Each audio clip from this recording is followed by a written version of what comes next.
Hello, my name is Matthew, and for the month of August, Steve Donahue and I are reading the Odyssey by Homer. We're reading the Robert Fagles translation. This is my edition that I have. It's the Viking hardback. And this week we read books 7 to 12. Um, Probably the most iconic events of the whole of the Odyssey take place in these books. You have the episode with the Cyclops and Circe, the sorceress, turning Odysseus's men into hogs, the flying island and the bag of wind. And these are the maritime adventures and travels of Odysseus. My first thought, when I think about books that I've reread, revisited over long stretches of time, and going back, and I don't even know how many times I've read the Odyssey, three, this might be my fourth time, something like that, and to remember the first time, like many encounters with a book for the very first time, there's barriers. There's certain things I'm trying to figure out. Who are the characters? What is the story? Where is it going? Am I understanding what's happening? Those sorts of questions redirect or change the focus in which I'm reading. And revisiting these books and thinking, well, now I know what's going on. In the Odyssey, there's all of these Greek names. A lot of them are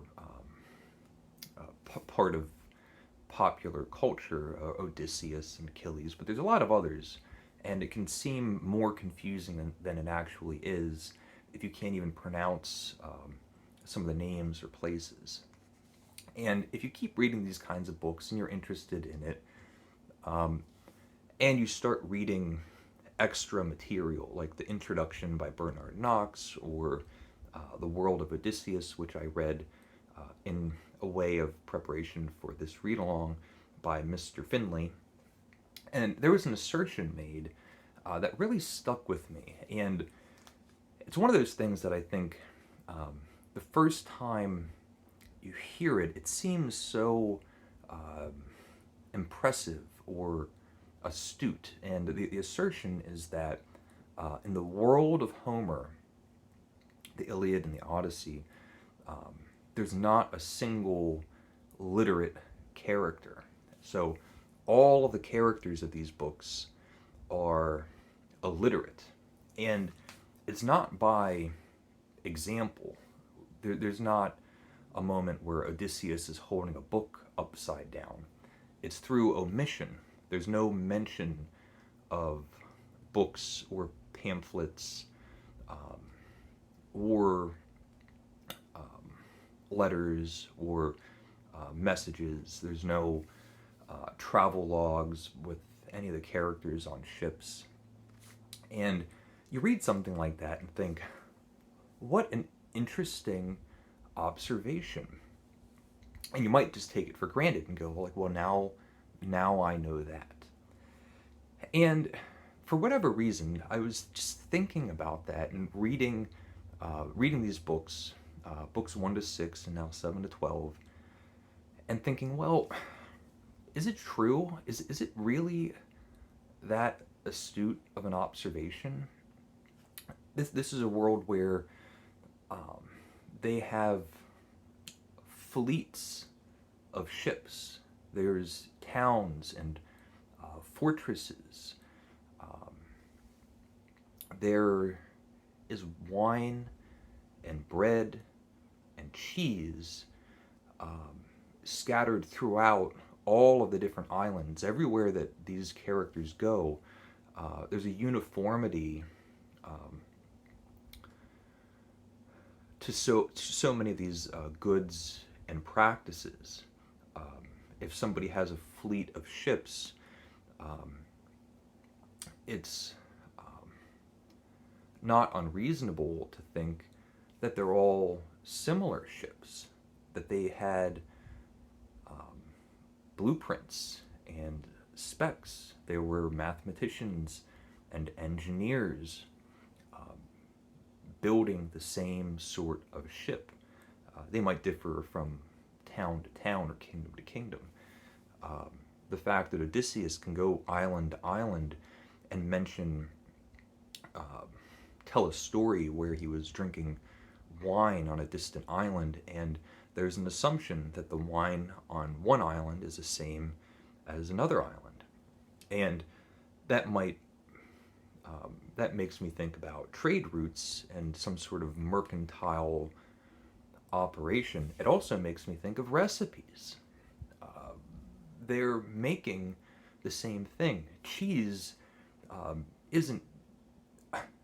I don't know how to make cheese. The only way I would be able to do it is if I read a recipe. And you could say cheese in one place and say cheese in another. Makes me think that these people know what they're doing. Um, Metallurgy, so chemistry. There's sophisticated procedures happening behind the scenes of these books that imply that there is a sophisticated kind of communication happening that makes the most sense when it's written down. In the Odyssey, one of the islands that Odysseus lands on, he has this welcoming ceremony where they bring out a bard. So they're going to have, in the oral tradition, a storyteller getting up and singing a song. And there's a lyre. There's a musical instrument, not some cobbled together thing that has just random tensed up strings, but a sophisticated instrument that's going to have, I don't know musical terminology, but chords and harmony. And you can look at that instrument and recognize it as a lyre or a lyre and not ask, well, what is that thing? And it's going to make beautiful sounding music. Of all the other examples, there's implicit evidence that there's musical notation in this world. And then we have this story, all of the mythology, all of the gods, the stories that are told about all of these gods, makes all of the fantastic worlds seem much more like one culture instead of split up, diverse panorama of cultures, because they all seem to have the same historical background. They're all under the sky of Greek mythology. And this bard tells a story. It's a song. And it's two Greek gods that are lovers, and they're caught by the god of ironwork, a god of blacksmithing, the crippled, I can't say his name, Hephaestus or Hephaestus, I can't remember. And it's a really telling song to sing, because this isn't the gods on the battleground. This is a story behind closed doors in a bedroom. Much more likely that this is a memorized song that somebody worked on, presumably on paper, instead of sitting around the campfire telling grand war stories. Now, there are no, there's no writing in any of these books. Um, the You might think, well, Zeus is sending off these messages. Hermes, he'll give Hermes a message, tell him to relay a message, and then Hermes goes off and does it and comes back. Zeus doesn't show up anywhere on his own and speak for himself. It doesn't make any sense for the god of messages to be asking to write down a note. Good waiters in restaurants can remember an order. The god of messages shouldn't have to write anything down. If I had to think about, I believe that there's literacy throughout the books of Homer, but it's not represented. And if I had to think of a good reason why, it most likely is just that the audience is illiterate. I don't know the dates very well, but I mean it's at least into the 19th century where literacy became the majority.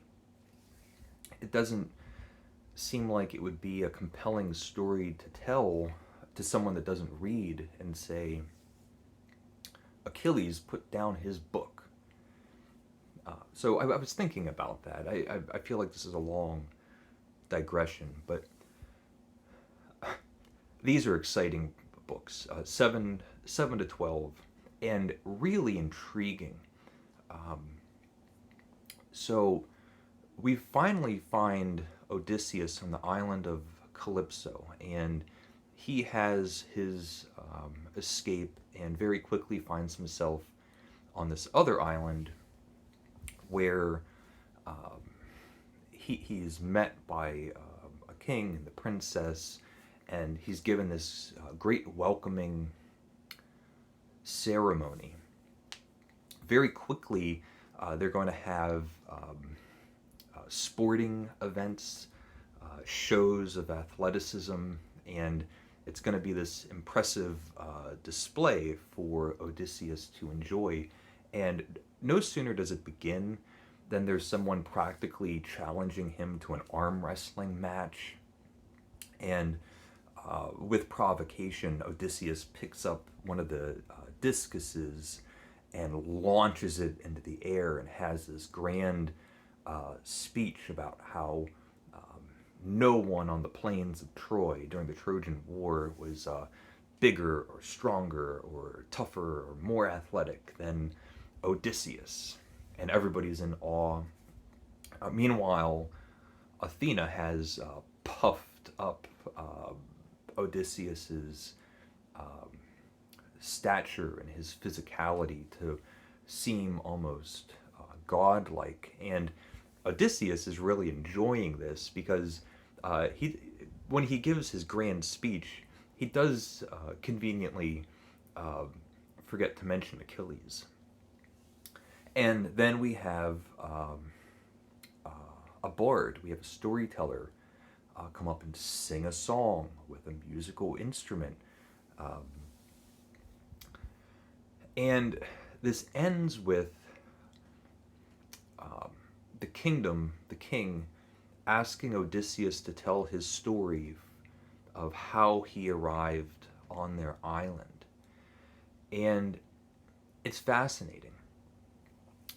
We quickly learned that when we find our first encounter with Odysseus on the island of Calypso is nearly the end of his adventure. When Odysseus begins to tell his story, we get an extended flashback episode. So the chronology of the book as a whole is out of order, which seems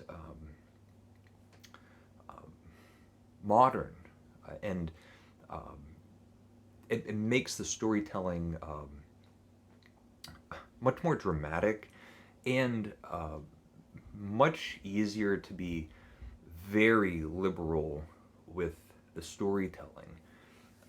All of the great fun episodes, the Cyclops and the Bag of Wind and the island with the sorceress turning people into hogs. It was really with this reading that it solidified my impression that Odysseus is lying. He's telling tall tales. He's making up stories in this world. It's the whole extended flashback is a first person narrative account. This is Odysseus's version of what happened, and there's a lot of holes in his story, even though it's exhilarating and adventurous and exciting. It's not true, and there's things that happen that, even though we're inhabiting a world where there's gods and men and godlike men and men like gods, there are just curious events that happen. And of course, Odysseus is the hero, and everyone else is like in his way, and making him pause and stumble and getting him into more and more disastrous situations. It's always when Odysseus falls asleep and his mutinous crew curiously pops open the bag of wind, or Odysseus has to come in and save the day. The story of the Cyclops. They land on this island, and this Odysseus and a small group of his shipmates decide to walk into a cave which seems to be inhabited by a giant. They haven't seen the giant yet, and they decide to make themselves at home, to open up a bottle of wine and eat the cheese, and sit down and have a meal and get comfortable. The Cyclops comes in. He has a giant boulder that he rolls over the cavern's entrance, and figures out that there's these little people just enjoying his household. They're uninvited guests. The Cyclops picks up a couple of these people and just eats them whole, brings in his sheep, and we get Odysseus, the cunning, wily strategist, which every time Odysseus is cunning, he's just lying. And the Cyclops asks, "What's your name?" And Odysseus says, "Nobody. My name is Nobody." And then in the middle of the night, the remaining living shipmates, after another course by the Cyclops, they have a sharpened spike. They stick it into the Cyclops' eye while he's sleeping. There's this grotesque description of a single eyeball being popped. And the Cyclops wakes up screaming bloody murder. And the Cyclops neighbors come out, and they go, "Who did this to you?" He still has to roll that boulder. And the Cyclops goes, "Nobody." And it's supposed to be so clever. And it's clearly a lie, because that's not how the Cyclops would react. Even in a moment like that, the Cyclops isn't going to just assume that they know the name of this new traveler. You wouldn't just say somebody's name and they go, "Oh, nobody's in there," and walk away. You would go, "There's invaders. I've been attacked." It's just an amusing story to make yourself look good, but clearly a lie. And so when he's on that island, he's on Circe's island, and the men are turned into hogs. Let me see. So Odysseus has to go and save the day, go in and get his men back. And Hermes I think it was Hermes. Hermes stops him and says, well, this is a sorceress, and you're going to eat this magical, I'm going to give you this magical weed, and this is going to block all of her magical powers. And so he goes in there, he's put under her spell, which is going to be unaffected for Odysseus. He's not going to get any of the effects of the potion or whatever. And he goes, this is Circe. Let's see, where is it? Never has any other man withstood my potion. Never. Once it's passed his lips and he has drunk it down. You have a mind in you no magic can enchant. You must be Odysseus, man of twists and turns. And boy, Odysseus must love telling this part of the story to the kingdom. He's on this random island. A god intervenes and gives him this potion, gives him a magical weed that makes him immune to a potion. And the sorceress knows him by name. You must be Odysseus. It really makes you think that, like, the Trojan horse episode does not happen in the Iliad. It's certainly a story that Odysseus would tell happened in the Iliad. And there's the episode where they keep kind of having these escapades, and they land somewhere else. They get another grand entrance, and they give them this bag of wind, and then set them off on their way, and they're gonna go back to Ithaca. Meanwhile, the whole time, Odysseus is supposed to be dying to get back home, and they're apparently they're just rowing relentlessly. And Odysseus falls asleep, and the curious crew pop open the bag, and this bag of wind blows them all the way back to where they started. And this is the kind of thing that seems like a story that has been exaggerated. Much more likely, they get a really grand farewell from some kingdom on an island, and they go off and get lost and just go in a big circle and come back and then request for another grand farewell. And they land back on the island, and they go like, no, now you have to get out of here. You like circling sailors. And then there's the episode with the sirens, which is beautiful and eerie and ethereal. Odysseus is being roped down on the mast, his ears naked to this alluring sound of the sirens. And it goes on, and then eventually all of this wraps up with Odysseus on the island of Calypso, and then finally back on the island in which he's telling all of these stories. It's a first-person account, and it's a flashback of everything that led up to that. I think that's really interesting. And as far as storytelling goes, not the story that Odysseus is telling, but the story that Homer is telling, it really allows for much more inventive, imaginative episodes to take place, because Odysseus may or may not be an unreliable narrator. I absolutely love these portions. I think it's great.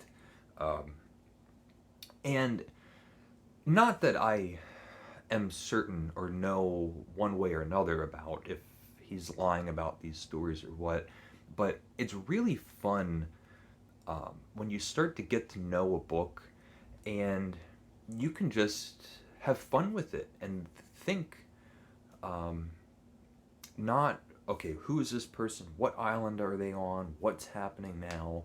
But to read it and just use my own imagination and think, well, what if all of this is just a lie? What if it's all real? It's great. So um, that's me kind of talking about books 7 to 12. I'm really looking forward to hearing what Steve Donahue has to say. I wonder if he will agree with me that Odysseus is a lying blowhard, like a Jack Sparrow type. If you're reading along, please let me know what you think. Steve, I'll be looking forward to watching your video. Thank you for watching. Please leave a comment if you would like, and take care.